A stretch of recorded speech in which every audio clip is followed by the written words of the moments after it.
Well, good morning, everyone, and welcome to the Experian Quarterly Business Credit Review for Q2 2019. I'm Gary Stockton, and before I introduce our speakers, I'd like to remind you to take that opportunity to engage our experts using the Q&A box in the WebEx applet. We'll try and answer as many questions as possible. We'll try and leave a little bit of time at the end for questions. If you're encountering any technical difficulty, please use help. Go to help.webex.com for additional info. If you can't hear, obviously you won't be able to hear this, but sometimes just dialing in instead of connecting via PC helps clear up some of those issues.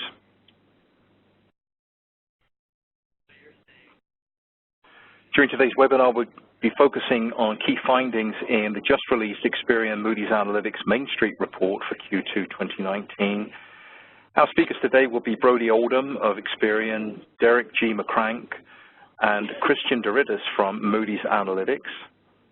Brody Oldham has 18 years of experience in disciplines including analytics, database development, prospecting.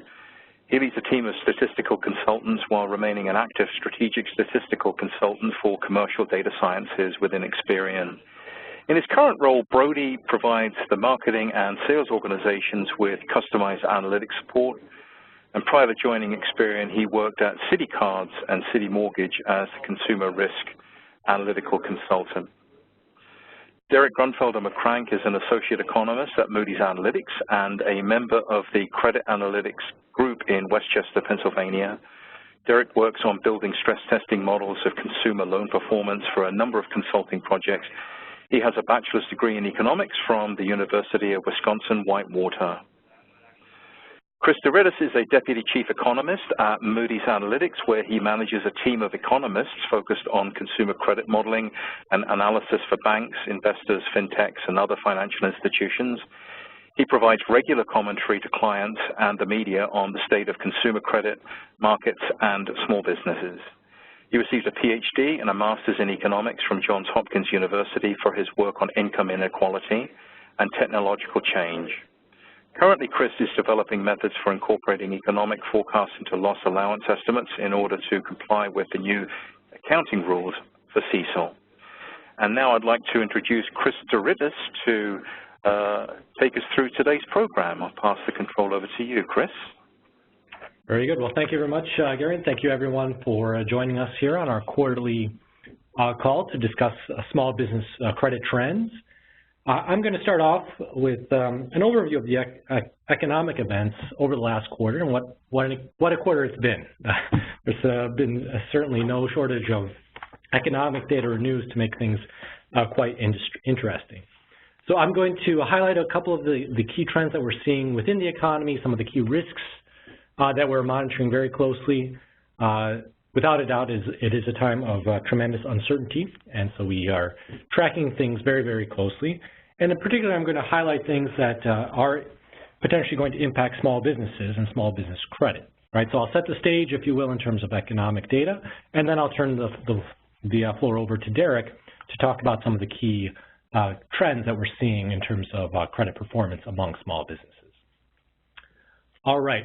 So to start off with, and just focus on the big picture, the economy, abstracting from a lot of the media headlines, does continue to perform and perform quite well, at least in terms of growth and the labor market. So we are continuing to see an expansion going on. We hit a record back in July in terms of the longest expansion, so we're now at 123 months, which exceeds the expansion that we had from 1991 to 2001, which had been the longest expansion in post-World War II history. So we are continuing to move along in terms of growing the economy, and there are a lot of things, or I should say there are a few elements that continue to push us ahead and make us continue to be quite optimistic in the future.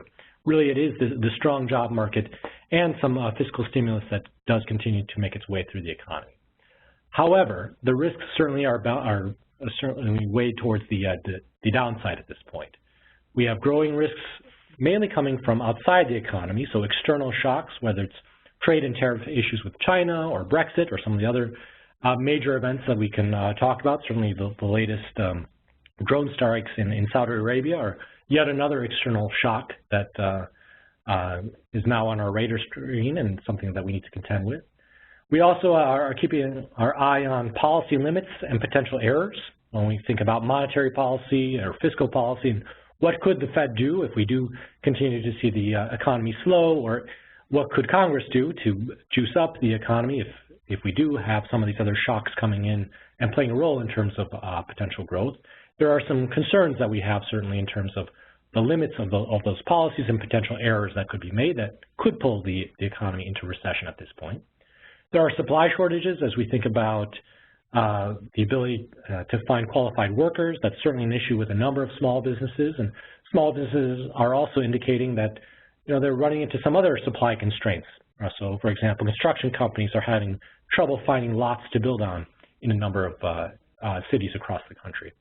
And then we always have to be mindful of secular headwinds on the horizon, right? The population does continue to age, right? And we do have many more people flowing into retirement at this point than we have had in the past. We're also contending with slowing productivity growth and some of the challenges that we'll face when it comes to technology as well. So bottom line, overall, the economy continues to perform and continues to move ahead. I don't think we should get overly excited about some of the recent volatility or trends, but we should certainly keep an eye on them and make sure that we are prepared for a potential recession if and when it does come. Now, in terms of the number one issue to keep an eye on along those lines of a potential recession, at this point, we really want to be paying very close attention to confidence. Consumers and consumer confidence is propelling spending going forward, really propping up the economy at this point, propping up our GDP growth. Businesses, on the other hand, have become much more uncertain of the future, as you can see illustrated in this chart here. Small business optimism, although it does remain relatively high compared to what it was certainly during the recession and the recovery period during the much of the Great Recession. The fact is that the optimism that we had among small businesses just a few years ago has declined. There's certainly much more uncertainty, and we are seeing businesses pulling back when it comes to accelerating their hiring or accelerating their investment potential as well. So certainly that there is a dichotomy going on between what's going on with the consumer population and what's going on with the small business population. Luckily, consumers continue to remain somewhat confident in the future, and they are continuing to spend, and that has been supporting the economy going forward. But if that confidence should shift anytime soon, that certainly is a factor that could quickly move the economy into a much darker growth period and certainly potentially into recession as well. Now, one item that has really been supporting confidence at this point has been the labor market. And as you can see in the next chart here, there is quite a bit of good news when it comes to the job market today. We do continue to add jobs to the economy, so we're putting more money into consumers' pockets. That is supporting their spending and their prospects for the future. If you look at the labor market today in terms of job openings versus the number of unemployed individuals, you can see that we have a very favorable situation where we actually have more job openings than we have people who are actively looking for work, right? So that's a very favorable situation, and a reason why so many consumers at this point do continue to feel very confident in the future of the economy, despite all of the other threats or the other issues that we can talk about, some of the risks that we will talk about when it comes to the economy. So as long as the labor market does continue to perform, we do expect that consumers will remain confident and they will continue to support economic growth going forward. The strong labor market, of course, cuts two ways for small businesses. On the one hand, the small businesses certainly like the fact that consumers are out there spending and they have more room in their balance sheets to borrow and continue that spending activity. On the other hand, the tight labor market is putting some positive wage pressure, and that certainly is an issue for a number of small businesses. As they're trying to look for qualified workers, they are finding that they have to increase wages, and that certainly is a crimp on some of their profitability. However, at this point, things do continue to look quite favorable when it comes to the labor market overall, if we balance out those two factors.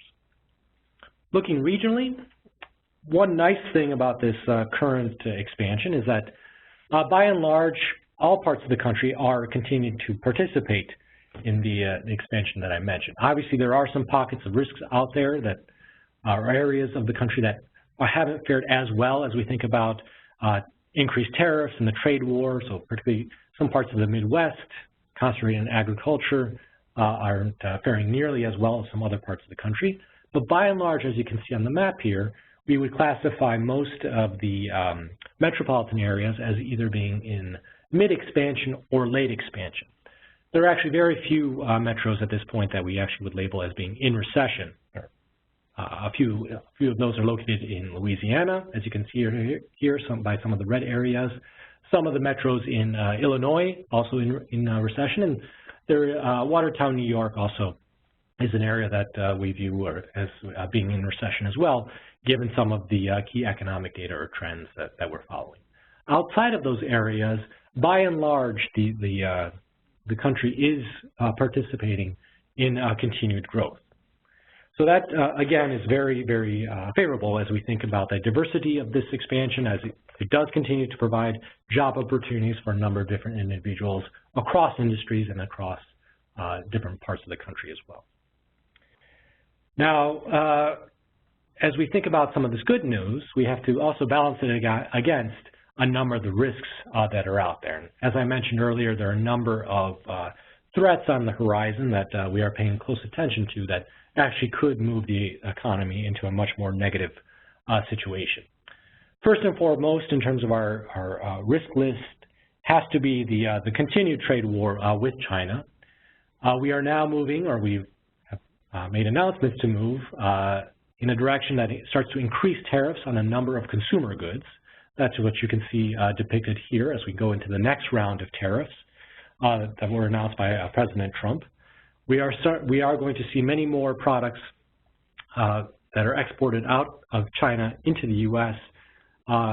Having tariffs placed on them, and that is going to increase essentially the tax that consumers have to pay on their goods. That's going to certainly have, or potentially could have, a very negative impact on sales, retail sales in particular, and so a number of the small businesses that are most directly exposed to those types of imports out of China certainly are on edge in terms of the latest situation. So we are moving from a situation where the tariffs were mainly on capital goods, intermediate goods, where the prices or the increased prices due to tariffs could be largely managed by businesses themselves, right? They could look to cut costs or absorb much of the tariff. With the tariffs moving on to more consumer goods, they have less flexibility to absorb those costs, and so consumers are going to be seeing higher prices, many more higher prices than they had in the past. So that certainly is an issue as we think about the economy going forward. If the tariff situation continues to linger, if there isn't a resolution in sight, then these higher tariffs are going to be ever more corrosive in terms of consumer confidence, consumer prices, and we will see some of those effects starting to impact confidence as well. So that's clearly the number one risk that we are paying attention to. A second risk, I should say, also coming from the international stage is Brexit. And the next deadline for Brexit, or a no-deal Brexit, is October 31st. So you can see the little pumpkin there in the right-hand corner of the slide. So for Halloween, we'll also be potentially celebrating the exit of the UK from the European Union. The risks remain quite large. There is still quite some chaos in terms of Brexit and whether there will be a no-deal Brexit or if there will be some last-minute deal accomplished, perhaps a delay. In terms of the impact on the U.S. economy, the direct impact is actually quite limited, right? The UK is a significant trading partner, but it's not the largest trading partner or even among the top three trading partners. So that direct impact on the U.S. economy will be relatively small. There will be some regional impacts. So small businesses in the northeastern part of the country, for example, are have more exposure to the UK economy than other parts of the country. So clearly, we want to look at things on a regional basis. But the real risk of a no-deal Brexit at this point is mainly through financial markets and on confidence or psychology, right? There's so much uncertainty around what that no-deal Brexit situation would look like that we can see that a number of countries would likely be impacted if that no-deal Brexit event were to take place. So you can see on the map here that a number of countries with direct exposure to UK are impacted, whether it be countries within Europe or Russia, but then you have a number of other countries that are closely tied to the strength of financial markets and market psychology, right? Whether that's Argentina or some of other countries in the Middle East, you'll see that they will be certainly affected by that type of a no-deal Brexit as well. But again, for the U.S., limited direct impact. Most of the impact is going to come through psychology and the potential for financial market instability. Finally, just to highlight some of the more recent, or I should say more interesting indicators when it comes to looking at recession risk, we are certainly paying very close attention to the yield curve. The inversion of the yield curve, where the 10-year rate has fallen below, well, it's been below the 3-month Treasury rate now for a number of months. It did fluctuate or did drop below the 2-year Treasury over the last couple of weeks, so that has since been reversed. But this inversion of the yield curve certainly is something to pay close attention to. It has predated or presaged every recession since World War II, and on average, we've had a recession about 12 months after the yield curve has inverted. So this is something that we do want to pay close attention to just because of this correlation. There's a lot of debate about whether this time around things may be different, whether the central banks are much more interventionist in terms of the interest rates themselves. So perhaps this time the inversion of the yield curve won't lead to a recession. But nonetheless, I think it is something to pay very close attention to. Banks and other lenders have difficulty, or they struggle to make profits when they are facing an inverted yield curve. So there is certainly a very real chance that credit could be restricted, or there could be some negative consequences on the economy from this inversion. So again, I don't think it's time to panic or to necessarily assume that there will be a recession 12 months from now, but certainly the inversion of the curve is not a positive sign. It's something that we'd want to pay very, very close attention to when combined with some other economic factors. And in particular, some of the other economic factors that we're looking at are listed on the next slide here. And we track a number of recession indicators on our website at economy.com for anyone who's interested. We're updating our analysis or our assessment of a number of recession indicators on a daily basis. And you can see in here that a number of indicators are still flashing green. That is, they are presenting very low recession risk. But a number now, over the last 3 to 6 months, have started to flip into the yellow or red categories, where we are starting to see more and more, or a higher probability of recession going forward. So in particular, we are, again, tracking the yield curve, which has been predictive of recessions in the past. We're also tracking the unemployment rate itself, which has fallen to a very low level. And when we have unemployment rates at the levels as they are today, we have traditionally had recessions following as the economy does start to overheat. We are tracking those consumer confidence measures that I mentioned earlier, right? At this point, consumer confidence is quite key, given that there isn't a whole lot of strength in the economy coming from investment, and certainly manufacturing has been struggling as well. So actually, I would probably update this slide here for the ISM Manufacturing Index by moving that green risk label to yellow and possibly red if we don't get some improvement soon. And then the stock market as well had been showing some signs of potential recession risks as well. So with that, I think the bottom line message here is, again, there are certainly some areas of concern in the economy. Some of these risk measures are starting to flash yellow and red, but overall the the underlying strength of the economy does continue to move forward. We are seeing strength in the labor market that should continue to pull us ahead or push us forward, barring some of these external risks, as I mentioned. So we definitely keep a close eye on the tariff situation, keeping a close eye on Brexit, and of course now keeping a close eye on oil markets and potential oil shock effects as well. So don't panic, but certainly we want to be quite mindful of potential risks that are out there.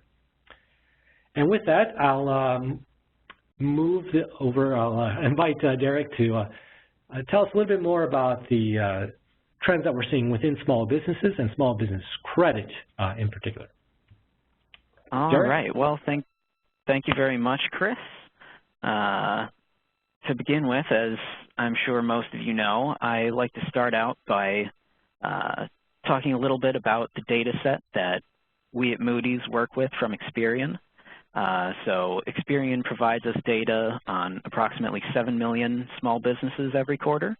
And this holds just an incredible amount of information value for us because most of the small business products that are out there, they're either survey-based or they rely on sort of a self-reporting system, so their sample sizes tend to be smaller.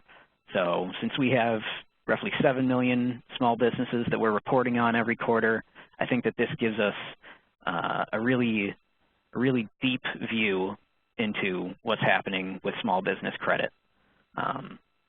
So what we've done is to start out with looking at the moderately delinquent ratio for small business. So moderately delinquent, 31 to 90 days past due.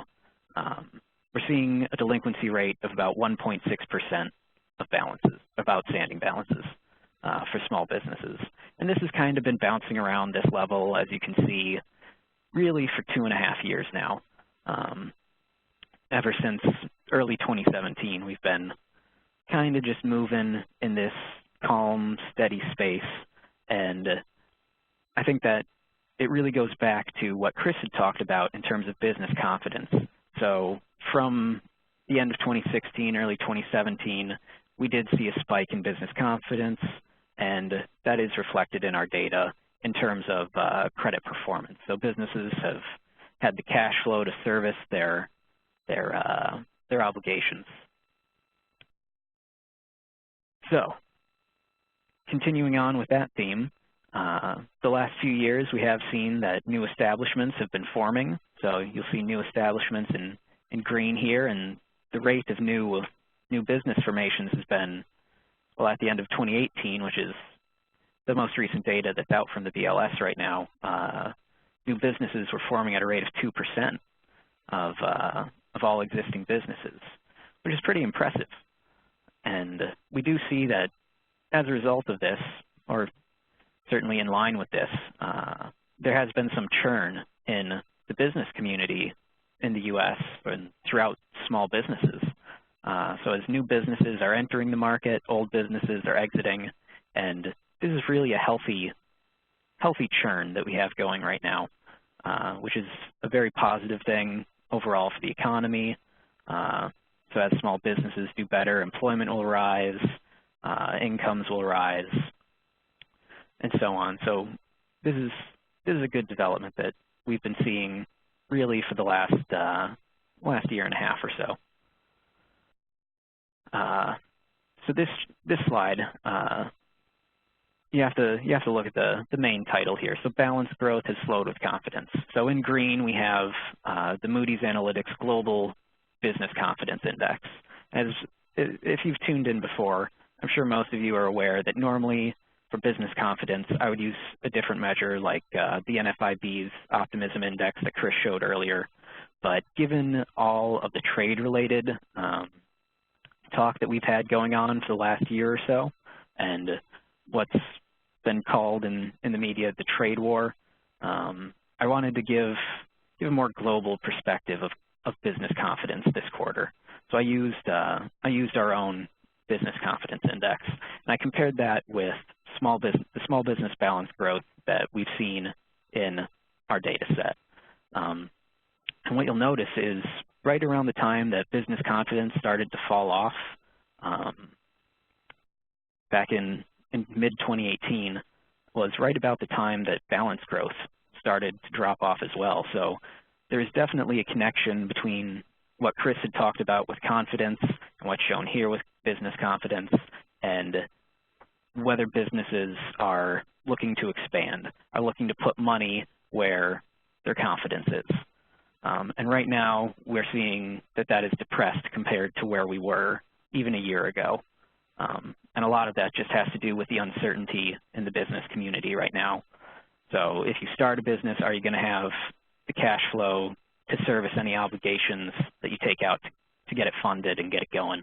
And we've really seen that's kind of a ball that's up in the air right now, and that is reflected in our data.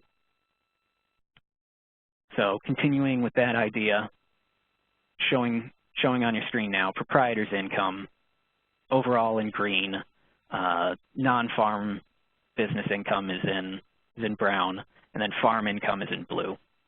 And the reason that I'm highlighting this is, as you'll see on the next slide, there has been some stress in farming communities, and I'm sure that you've been hearing about that in the media as well.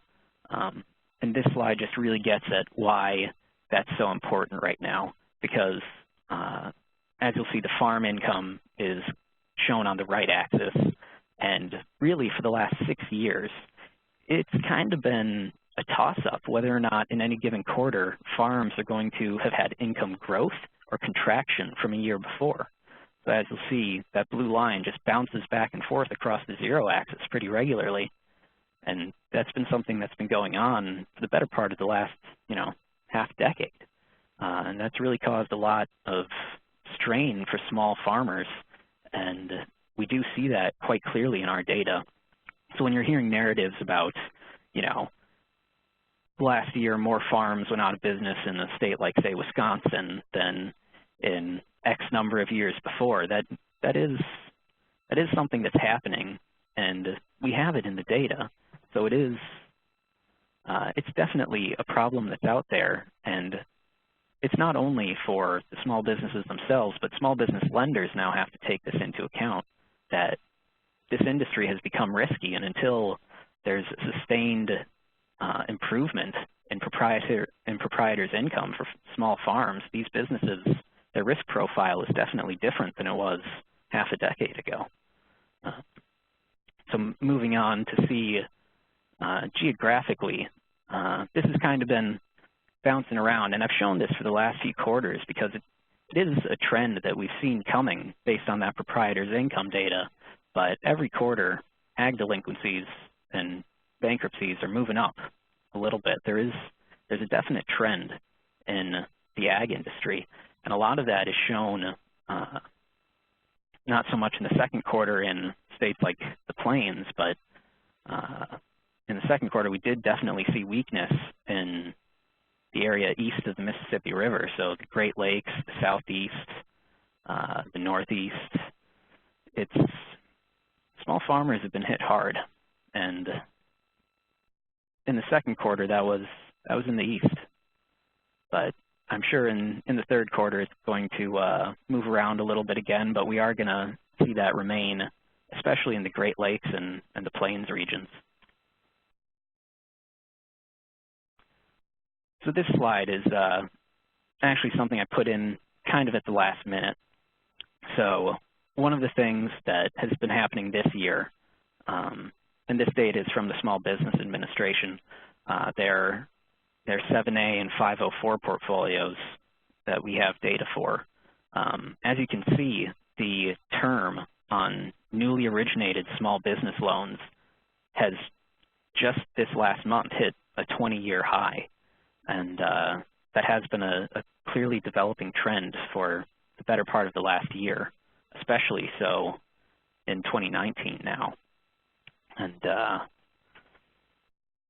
it looks like farmers, or excuse me, I'm going back to the last slide, small businesses have been reacting to sort of unstable incomes and an uncertain business environment by looking to push up the terms on their loans to be sure that they have the cash flow that they're going to need in order to service those loans.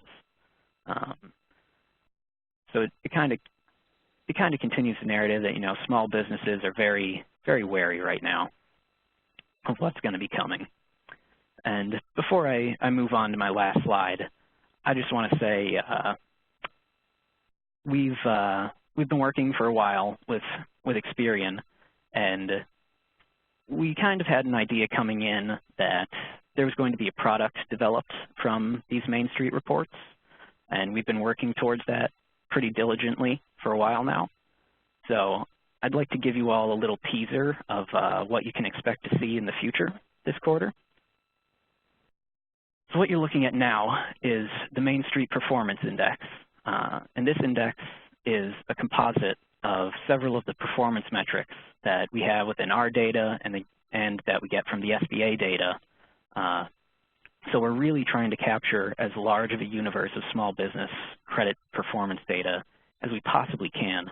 And what we've done is create this index shown in the black line, and that's something that we're going to be reporting out from now on. And we're also going to be rolling out forecasts shortly after that. But one of the things that I think is going to be really nice about this index is you'll be able to nicely see which factors are driving the movement in the index from quarter to quarter.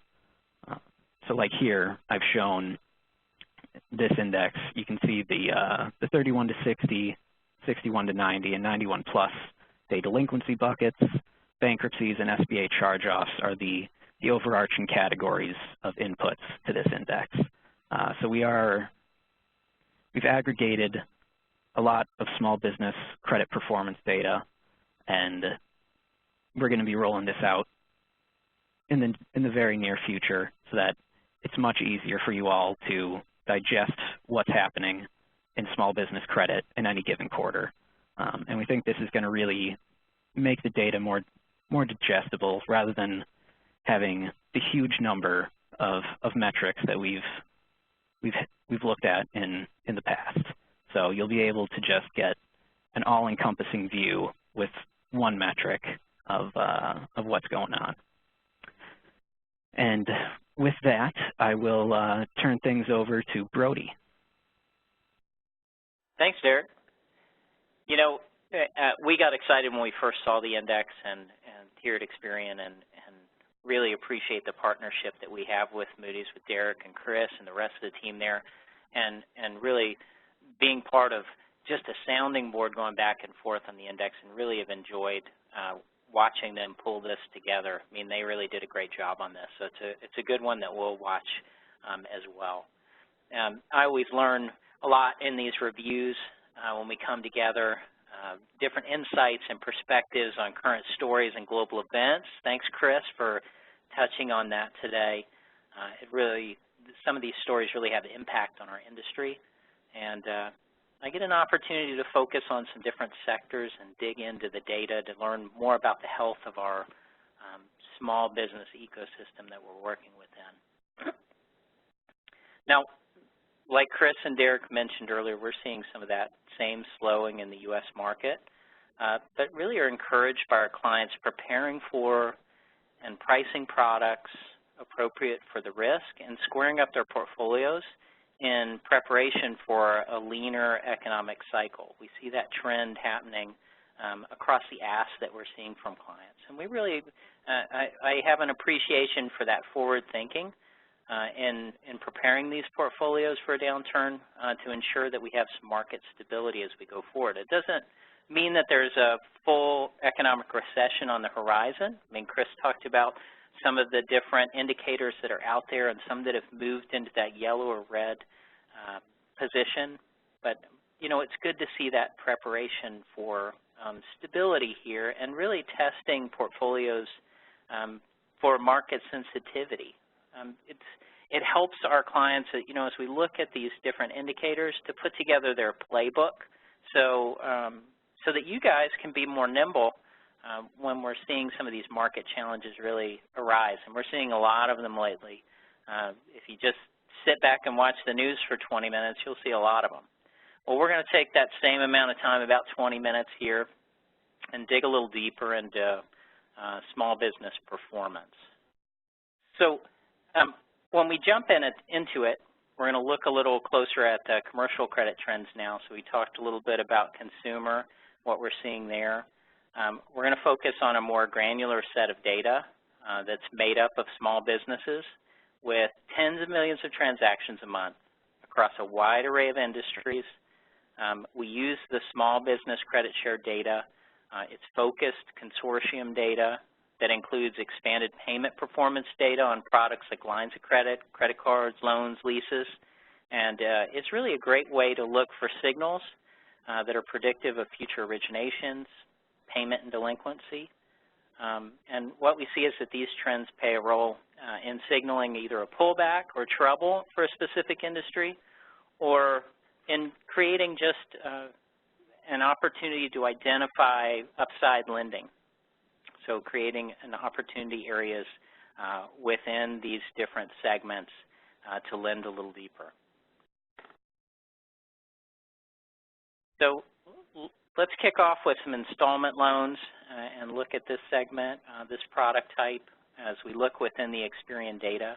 The installment originations chart here really highlights the percentage of loans out of the portfolio of loans held by Experian that are originated within the quarter. And the installment type loans that we look at have a higher dollar value, fixed term and payment, and take more time for a small business to acquire than really applying for some type of unsecured product with a lower line like a business credit card. Now, what's glaring on this slide, certainly to me and probably to you, is that a drop in origination volume. So this is a continuation of the trend that we identified in our last quarterly review. And really when we look beyond these account volumes to the average balances of installment accounts, we're seeing that on average it's a little bit of the converse. We're seeing about 7 to 9% increase in the average balance in the highest risk segments, so an increase there. And then in the lower risk segments, those that have better credit quality, we're seeing an increasing margin spread, just in some upward trend there of about 14.5%. Now we are seeing really here a transition in origination strategies. So the volumes are dropping down. We're going to talk a little bit about what may be causing this. So you can see the change here on the far right. I encourage you to look at that bar within the installment originations.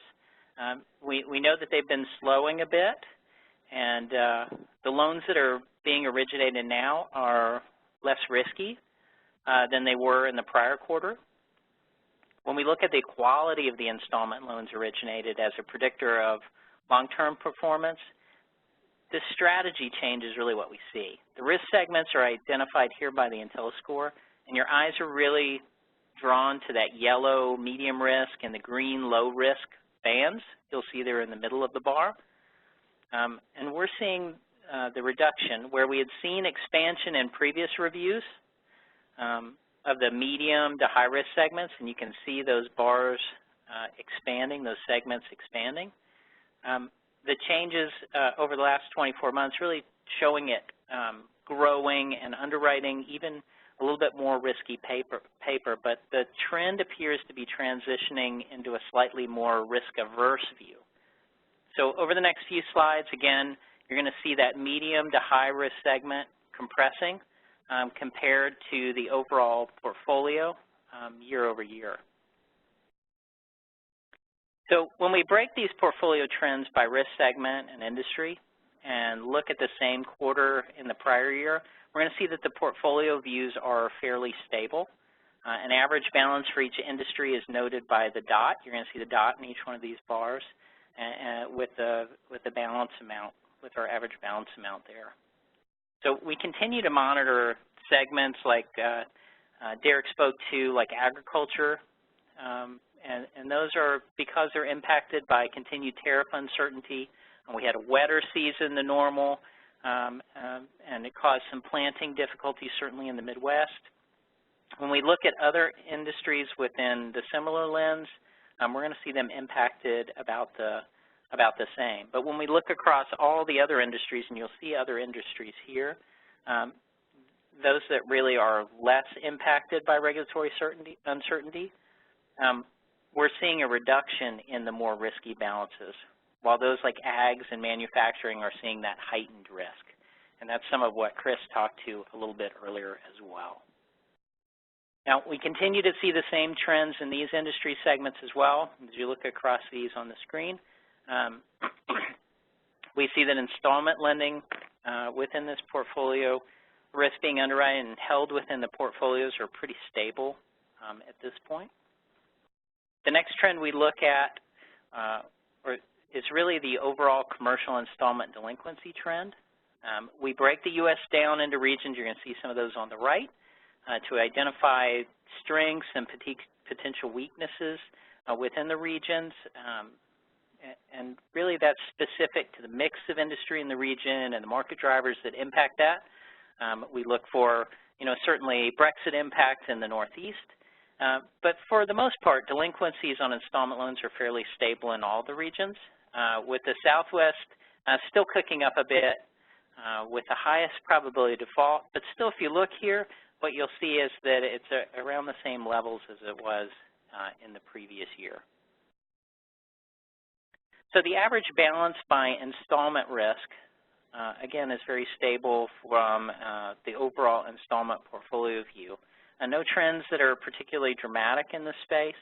We're going to look for more significant trends that could be predictors of future delinquency and future installments of our market review. Now, commercial installment delinquency trends, again, pretty stable in the installment space. In the 30 to 89 days beyond term buckets for the overall installment portfolio, pretty stable. For the charge-offs, we don't look for individual quarter trends. Instead, we look at a longer view of the trends, really, and that's to avoid the noise brought in by policy adjustments. We do continue to see the charge-off rate dropping quarter over quarter.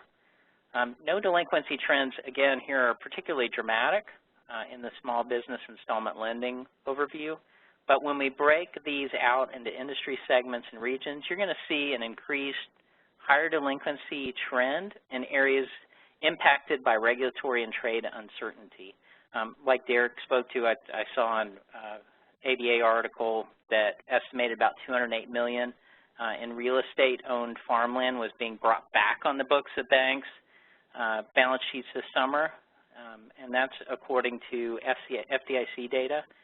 So this is up nearly 3.5% from 3 months earlier and more than 15% from the summer before. So that figure continues to show that upward trajectory that we're seeing in difficulty within that segment, really as the U.S. and China work to resolve their trade dispute. We've used some different terms today, but I'll say trade dispute. And really any industry segments that we're going to see impacted by the dispute are going to continue to receive this heightened market scrutiny, even if they're performing pretty well in the current market state. So let's transition into commercial lines of credit. So these facilities are relatively quick, a quick source of financing and credit for small businesses. The use and performance in these type of credit facilities can be more of a leading indicator of a sector's performance or even the industry's performance. So from the last quarter, originations have picked up a bit. That's good to see. As utilizations on these lines stay pretty consistent, but year over year, all regions that we're reviewing are seeing a decline in the origination balance, with the Northeast really seeing that largest decline. Now, we're seeing that new originations by our small business lending community are more conservative than they've been in the past, so something that we've touched on as we're going through each of these. If we look at originations by risk tier, balances have really dropped, with only the mid-risk tier gaining some balance traction with an increase of about 3.2%, with average lines around about 100,000 for these lines of credit. So our hypothesis really here is that Small businesses are performing pretty well and have some level of stability. They're either not really needing additional credit or they're in that wait-and-see approach as far as their view on growth and inflation and really rate stability to drive some of their future market confidence evaluations. And they need to do that before they jump in and take on some more debt. So we're seeing that, you know, a little compression here. Now, lenders are taking this same opportunity to reassess their pricing in preparation for some type of slowdown. Now, the risk levels have been improving as far as the line of credit origination activity for small businesses. This trend will continue as criteria used to originate tightens a bit, as noise in the market really pushes larger issuers to recession prepare their portfolios. Now, just like the installment loans, we break into these portfolio trends by risk segment and industry and look at the same quarter in the prior year, and we see that the portfolio views, again, fairly stable across the views that we're looking at. And in some cases, even here, you'll see that they are improving. Now, we see delinquency levels remain pretty stable for line of credit, some going down in the west and northeast with no real significant uptick in delinquency at this point. For the northeast and western regions, that delinquency trends that we're looking at here are really around the same level that they were about a year ago. So not really any big difference if we're looking year over year. Now, utilization has remained stable, dropping just slightly over the past 24 months. Commercial line of credit delinquency trends continue to be pretty stable. We see some improvement, but pretty stable over the last few quarters. No delinquency trends here, again, particularly dramatic. We're going to look at future iterations of this review to see if we see any more change here, but it's still, again, really stable. Now, I always like to get into commercial credit card originations because it's one of those that's pretty close to me as we get into it. It's where the small business really gets its start.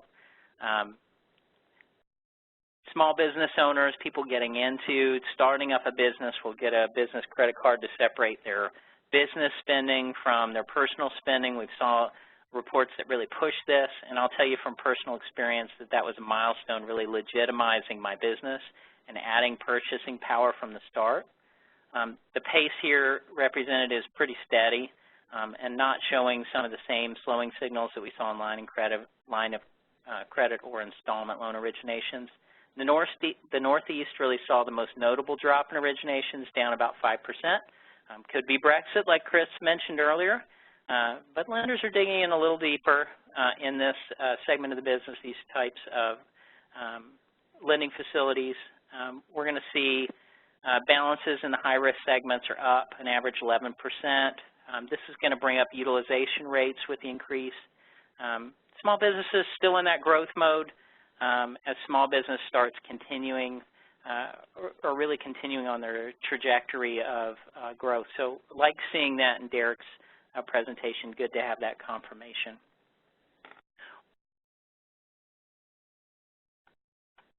Now, origination risk distributions have tightened a bit with commercial credit card types for small business.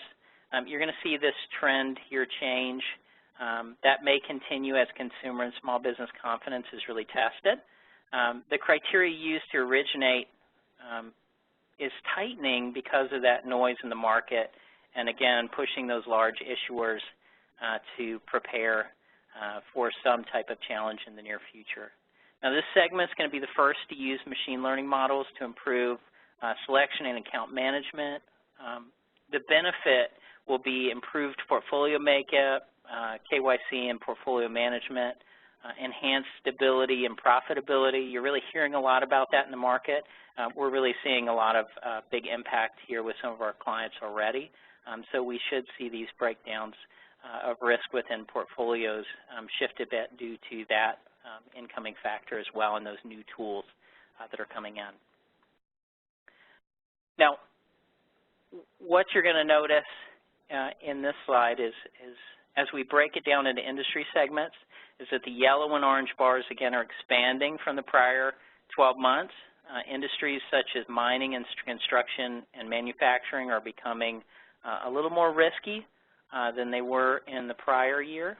And my expectation is that we'll see this, again, into the third quarter as well.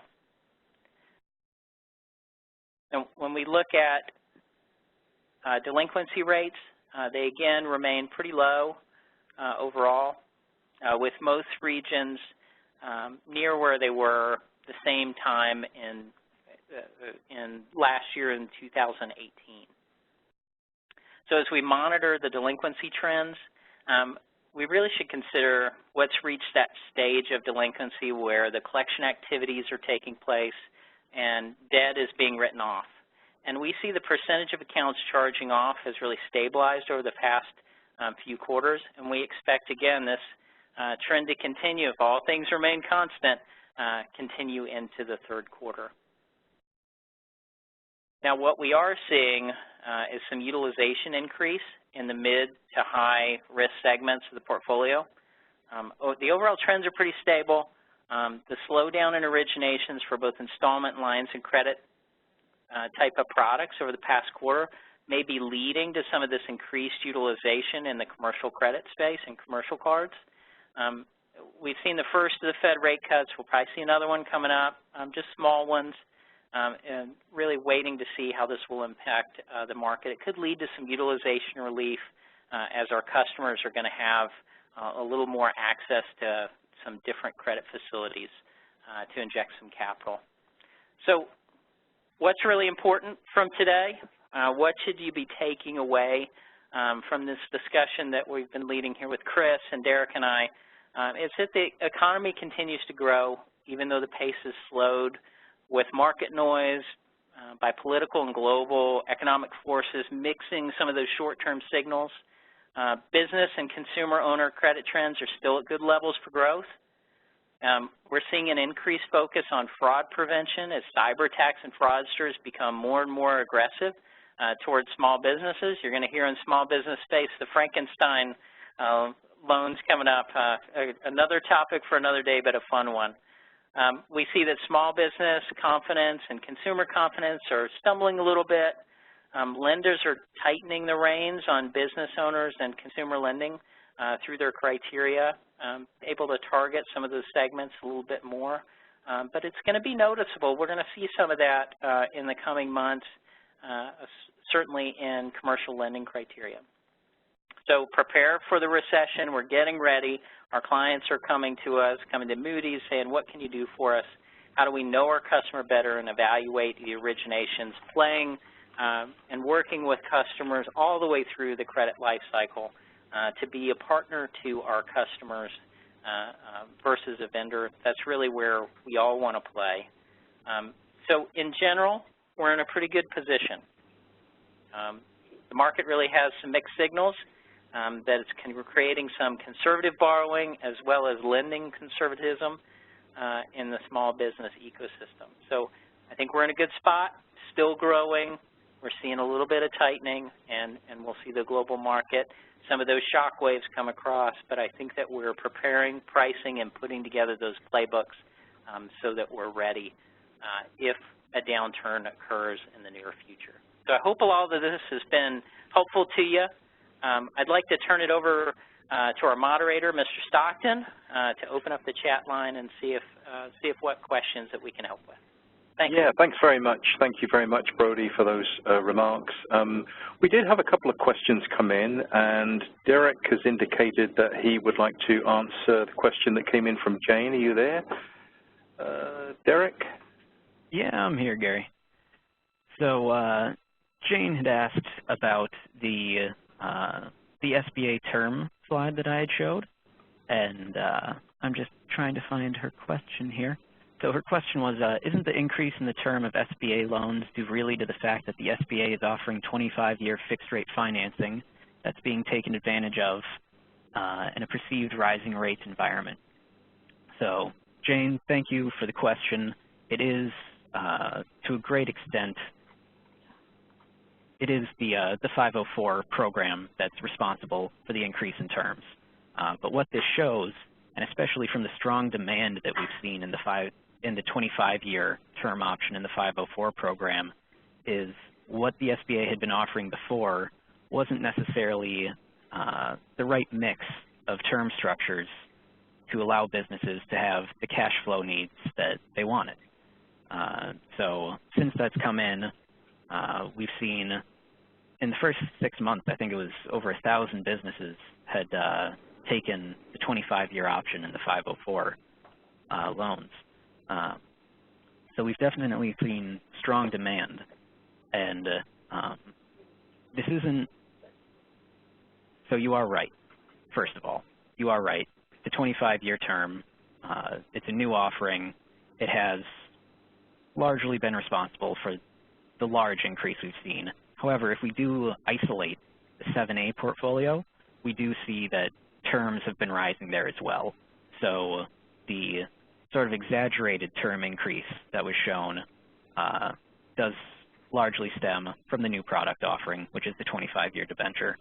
But it isn't something that is happening solely because of the 25-year debenture. We are seeing terms rising, even in the other product, 7A portfolio. But yeah, very good. A large amount of the exaggeration is the 25-year debenture. Very good, thank you. Chris, there was one question that did come in for you. Are you still on? I am. And it was from Mark Chafin. He had asked about term balance recession. Did you want to restate your answer to the audience so everybody could hear that? Yeah, absolutely. So I think that more generally, what I've heard are what many economists have forecasted is that the next recession could be a growth recession, or certainly a much less severe recession than the Great Recession or even the average recession. And I've done some analysis around the last 11 recessions since World War II and found a similar conclusion. If we look at the current conditions of the economy, we have a number of very strong fundamentals. So even though there might be some weakness, even though things might be slowing down, banks have very strong balance sheet along with businesses and households as well. So if we were to fall into recession today for whatever reason, the chances are that the severity of that recession would be quite modest, would be quite mild, because there are these other factors that would pick up to offset some of the weakness. And we don't have the gross imbalances, say, in real estate or commercial real estate that we've had in prior cycles. So our forecast is, at this point, also for a very modest recession, if and when we get one over the next few years here. The only thing that could throw a wrench in that forecast would be some type of a policy misstep, right? So monetary policies in uncharted waters, fiscal policy seems quite dicey at the moment, not a whole lot of conviction in terms of Congress willing to provide a lot of support to the economy at this point. So there could be some type of policy misstep that makes this recession worse than what it would be otherwise, just given the fundamentals. Okay, thank you so much. Well, folks, we're going to have to leave it there. We did run out of time. If you would like more information on Moody's Analytics, you can find more on their website at moodysanalytics.com. And, of course, more information on Experian Business Information Services, go to experian.com/B2B. Would like to thank everyone for attending today, and also to Derek and Chris from Moody's and Brody from Experian for sharing those insights with us. And when you close the webinar, folks, if you could please take a few seconds to answer a few questions for us. It really helps us with the format of these webinars. And look for a follow-up email from us with information on the event, including links to the recording, etc., and a copy of the slides. And with that, we'll draw this event to a close. Thank you very much.